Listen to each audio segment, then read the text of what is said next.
नमस्कार दोस्तों, नवरात्रि की आप सभी को हार्दिक शुभकामनाएं। नवरात्रि के तीसरे दिन माँ चंद्रघंटा का होता है और नवरात्रि के तीसरे दिन माँ चंद्रघंटा की पूजा की जाती है। माँ ने मस्तक पर चंद्रमा को धारण किया है, इसलिए उनको चंद्रघंटा कहा जाता है। देवी की सवारी बाघ है और 10 हाथों में कमल, धनुष, बाण, कमंडल, गदा, पुष्प जैसे अस्त्र हैं।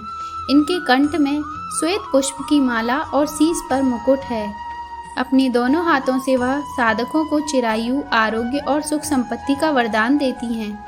माँ चंद्रघंटा की पूजा नवरात्रि के तीसरे दिन करने से भक्तों को जन्म जन्मांतर के कष्टों से मुक्ति मिल जाती है। माँ चंद्रघंटा की कथा इस प्रकार है। प्राचीन समय में देव और दानवों का युद्ध लंबे समय तक चलता रहा। देवों के राजा इंद्र और राक्षसों के राजा महिषासुर थे। इस युद्ध में देवताओं की सेना राक्षसों से पराजित हुई और एक समय ऐसा आया कि देवताओं से विजय प्राप्त कर महिषासुर स्वयं इंद्र बन गया। उसके बाद देवता भगवान विष्णु और शिवजी की शरण में गए और उन्होंने बताया कि महिषासुर ने सूर्य, इंद्र, अग्नि, वायु, चंद्रमा और अनेक देवताओं के सभी अधिकार छीन लिए हैं और उनको बंधक बनाकर स्वर्गलोक का राजा बन गया है। यह सुनकर भगवान विष्णु और शिवजी को अत्यंत क्रोध आया।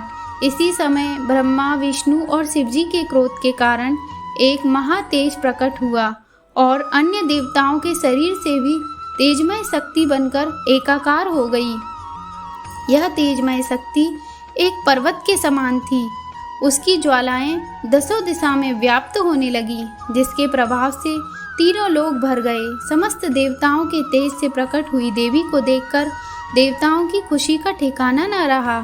भगवान शिव ने उन्हें एक त्रिशूल दिया और भगवान विष्णु ने उन्हें एक छत्र प्रदान किया। इसी प्रकार सभी देवताओं ने देवी को अनेक प्रकार के अस्त्र शस्त्र दिए। इंद्र ने अपना वज्र और एक घंटा देवी को दिया।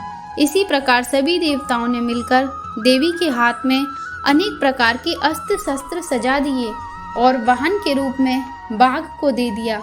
इसके बाद माँ चंद्रघंटा ने महिषासुर और उसकी सेना के साथ युद्ध किया और महिषासुर एवं अनेक अन्य राक्षसों का वध कर दिया। बोलो माँ चंद्रघंटा की जय।